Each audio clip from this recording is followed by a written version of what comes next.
Clients don't just buy your service, they buy your experience. From the first click on your website through to how smoothly you deliver the work and eventually offboard them. As consultants, we have two main priorities: to sign new clients and to manage clients perfectly. In my last video, we built out a client portal in assembly to manage delivery once clients are onboarded. In this video, we're going to build the other half. A simple one-page Squarespace website designed with UX principles to enhance perceived business value that is going to help you attract and convert clients. The result is a complete system that combines client marketing, sales, and operations. Before we begin, I will include the website layout, copy, and all the resources mentioned in the description. And if you make it to the end of the video, I've got an extra limited time bonus to help you launch your site even quicker. Let's head on over to Squarespace and get started. During onboarding, we're going to build our site from scratch, so I'm going to select the AI builder. I'll give my site a name and we'll choose our brand personality. Click next. It's then going to guide you through building out your homepage, and we have pre-configured sections on the right, so if you want to add a section, you just select it, and then on the left you can choose different layouts. So right now we're in our intro section and I'm going to choose this layout.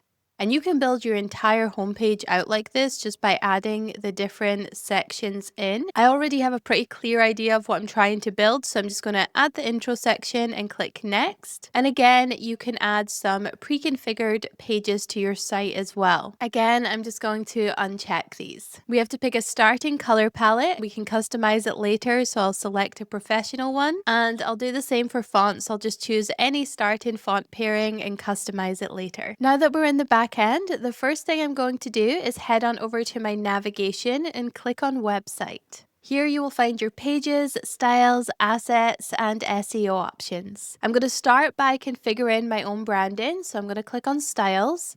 I'll click on this arrow next to fonts, and for my base size, I'm going to change this to 18. For headings, I'm going to click in and I'm going to search for Playfair Display, take a step back, and for paragraphs, I'm going to change this out to Manrope. I like to choose a maximum of 2 fonts per website, and usually one serif and one sans serif so that we can differentiate between headings and paragraphs. For all of these other sections, like buttons, I'm going to click in and then change these all to Manrope as well. For assign styles, you can click in and this allows you to get really granular. So if I click on site title now, I can see that's pulling in the header and the size is custom. I'm just going to make this a little bit bigger. And once I'm happy with that, I'll come back out to my site style menu and click into colors. I'll then select edit palette. And then all I'm going to do is click on these different colors and then paste in my hex code. For colors, I typically choose 2 light options, 2 dark options, and then an accent color. And if you're not sure about different font pairings or color palettes, I have a Pinterest board full of resources for you. You can access that in the description as well. As we've updated the colors, it's also adjusted the color sections that we can apply.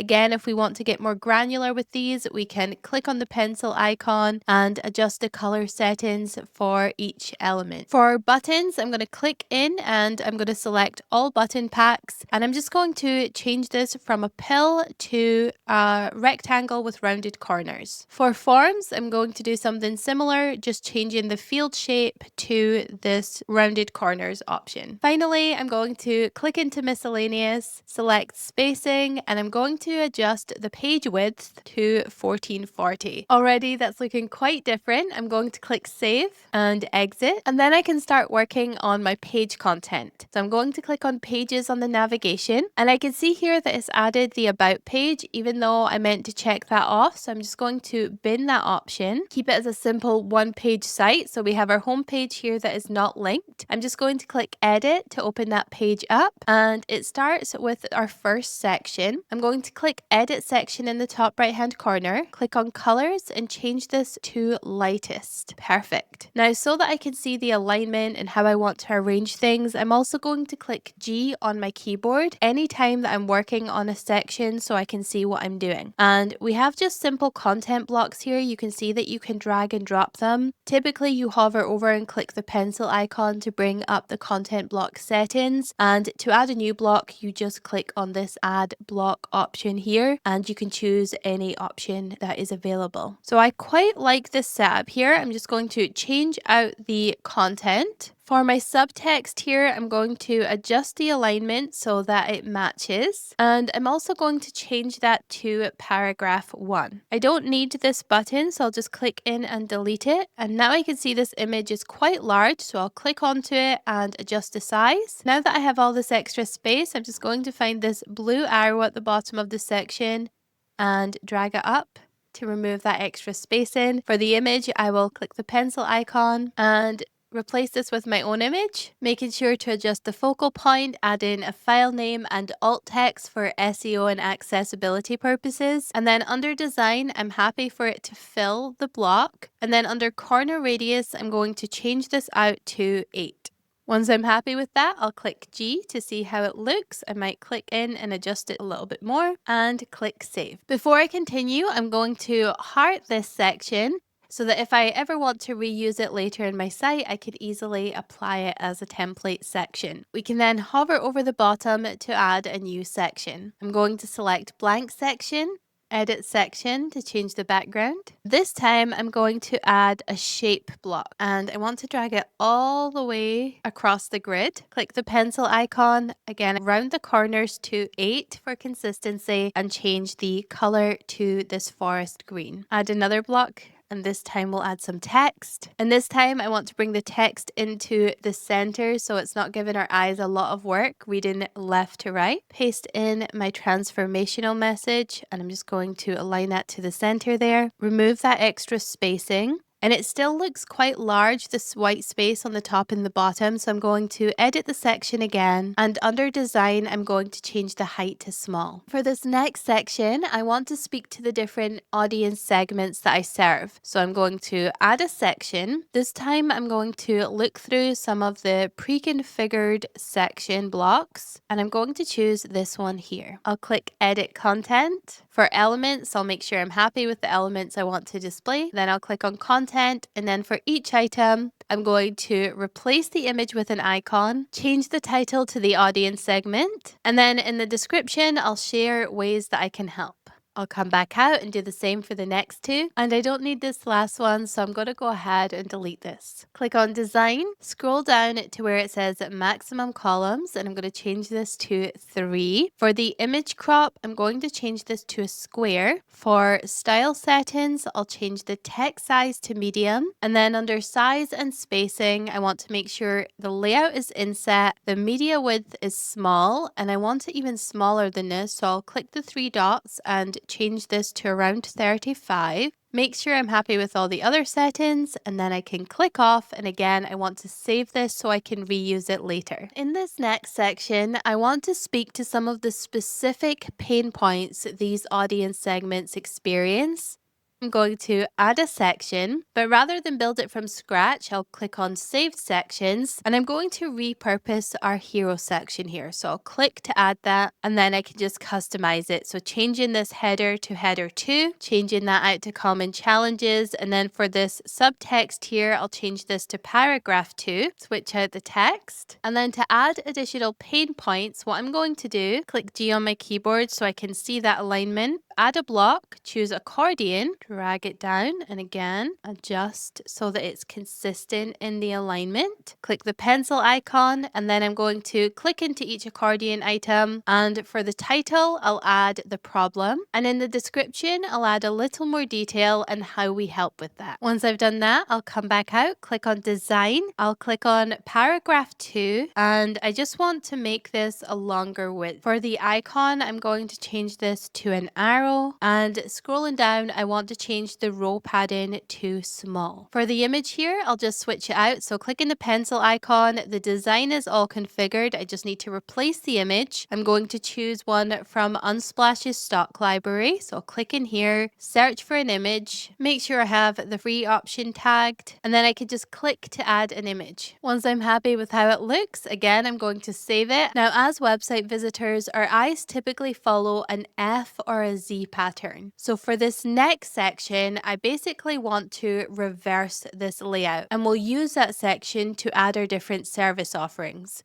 So rather than go through adding a section again, I'm just going to click duplicate, click G on my keyboard, and I'm just going to drag the content to the opposite side. Remove this extra spacing. Adjust the text. I'll adjust my accordion blocks here, so I'll click edit. And for this one, we've got our service offering and a description of what that looks like. I'll switch out the image and make sure I'm happy with everything. And in this next section, I want to add some social proof. So I'm going to add a section, click on my saved section. I'm going to reuse this audience segment section. This time when I edit content, I'm going to click on elements, add a title, and then in content, I can click into that title to adjust it. We'll make you italic to emphasize it, and we'll break the rules by double emphasizing it with bold. For each item, I'll choose the profile image, the title will be the testimonial, and the description will contain their name. Do the same for the next two. You can obviously add more if you wish, or remove some if you only have a couple of testimonials. And in this instance, I'll click on design, and for the image crop, I'm going to change this to a circle. Next up is our about section. So I'm going to add a section, click on saved sections, and look for one that is closest to the layout that I want. So I'm going to select this common challenges one. All of the text and the design of the image is configured. I can just click in to delete this accordion and switch out the text.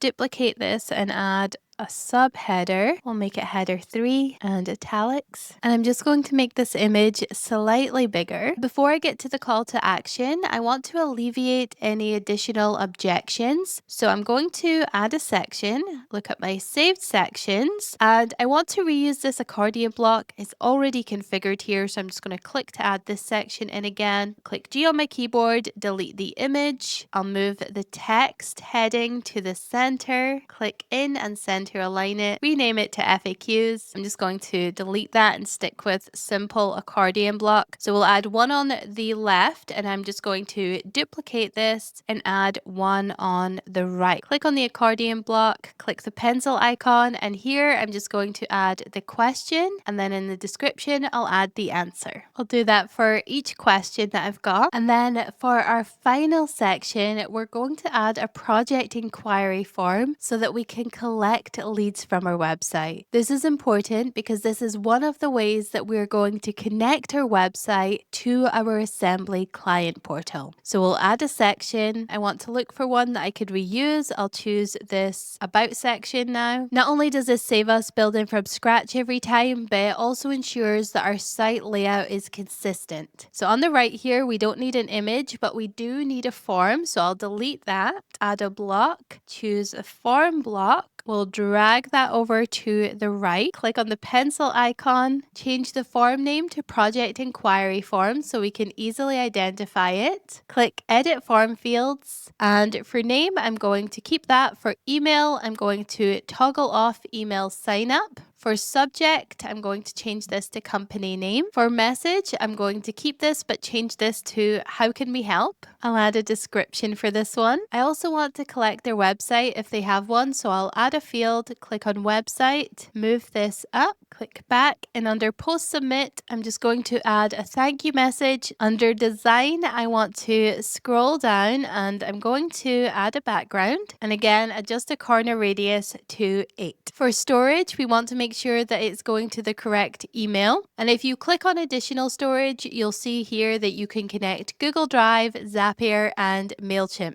Again, we're going to focus on Zapier once our site is fully configured. So for us, that means scrolling down and making sure we've got a site footer. So I'll add a section. I'm going to look at the footer examples, and I'm just going to choose a simple one here. Hover over and click in to change my site name. I'm going to align this to the the left. And then for email, I'll switch this out and I'm going to align that to the right. Edit section, click on colors, and this time I'm going to change it to the darkest option. Click save, and we want to make sure this looks good on all devices. So once you're done with desktop, come up to the top right, click on the mobile view, and you will likely need to adjust a couple of settings. So it works the same way. You can click G, you can move things around. Quite often it will do its best attempt at making it look good, but if we scroll down to the second section, you'll see my white text is no longer readable. It is no longer on top of my green background. So I want to click in, drag this up, maybe make the shape bigger and make the text a little more narrow. Remove any extra spacing, and you'll just want to go through each of the different sections to make sure it is all configured how you like. Once you're happy with it, click save and exit. Now it's time to bring this experience together, integrating it into your Assembly client portal. This is how you turn your website into a system. New clients can inquire and be added to our Assembly CRM, while existing clients can log in and access everything they need. To collect leads from our project inquiry form and add them to our Assembly CRM, we're going to head on over to Zapier, hit Create Zap, and our trigger is going to be Squarespace Forms. So you might have to search for this. Our app is Squarespace Forms. Our trigger event is New Form Submission. And if you haven't connected your Squarespace account already, click Sign In, head back to Squarespace and use this search button at the top to search for API keys. Select Developer API keys, click Generate Key, give it a name and toggle on Form Permissions. Click Generate Key. You can then copy the key, paste that in Zapier, and your account is connected. Click Continue. Under Form, select your project inquiry form. You can always test that out, and you'll see we've got some demo content in here to work with. Continue with selected record, and we're now going to connect to Assembly. So assembly.com is what you're searching for. Our first action event is to create company. To connect to Assembly, sign in. On your Assembly sidebar, click Settings at the bottom, then API, and Create Key. Give that a name, Create Key, copy, paste that in, and connect. Click Continue, and then under Configure, where it says Name, we want to map that to our company name on the form. So click the plus, look for your new form submission and search for the company name and tag that in there. Click Continue. Now we just have some lorem ipsum, but we'll test it anyway. And now if I look in my CRM, that company has been created. Let's add one more step. Again, connect into Assembly. This time our action event is going to be to create a client. And again, we're just going to map the fields from our form. Click the plus, pull from step 1, find the email and tag that in. Do the same for first name, last name, and website. We can also map the project inquiry to our How Can We Help message. Then for our company ID, this is our step 2. So we want to click on the 3 dots, choose custom, and now we can select step 2 and pull the ID from the company we created. At the bottom, it will give you an option asking whether you want to invite this person to their client portal. We're just using this to collect leads at this point, so I'm going to select false, continue, come back to Assembly where I can now see a client assigned to this company, and if I click into clients, I can see that lead has been added. Now all we need to do is click in and rename our Zap and click Publish. Now anytime we get a lead through our website, they will automatically be added to our Assembly CRM where we can follow up with them. Now we want to make it easy for our existing clients to access their client portal. So for this, we're going to click Edit into our website, hover over and edit our site header. You will see the option to add elements, toggle on a button that allows us to then click on the button and then click the pencil icon, change this to client login, remove the link, come back into Assembly and right down at the bottom where you see portal, click copy your portal login link. You can then attach that link in Squarespace. Make sure you have open in a new tab. Click Save. We'll test that out. And now our clients have an easy way to log into their portal. Now all that's left to do is launch your site. So click Settings on your navigation. Make sure to go through and customize all the settings to your preferences. Then click on Site Availability. Upgrade to Publish. Choose your preferred plan. I usually recommend Business, and if you sign up for a year, you will also access a free domain. And as soon as you've purchased your plan, you'll be able to go live. Now, I did promise a special bonus for making it it to this point in the video. First, I want to thank Assembly for making it possible for me to share this resource with you. If you sign up for Assembly, you can use Chloë at checkout, and that's going to grant you $100 off of your initial purchase. But that's not all. To save you some extra time, I've turned this website into a template, and I'm giving it away free for the first 20 people who sign up. All you need to do is click the link in the description, add your name and the email associated with your Squarespace account, and I will deliver this website template to your account within 48 hours. You will also unlock 20% off of your annual plan using this template. So sign up quick. Now, over the course of this series, we've talked a lot about Assembly and Notion, but up until this point, we've been comparing the two tools. In my next video, we ask why not both? I'll be sharing 3 practical ways that you can integrate these two tools to reduce context switching, automate handoffs, and improve efficiency across all client operations. I hope to see you there. In the meantime, leave your questions, feedback, and suggestions in the comments below. And if you'd like to continue watching, I recommend this one next.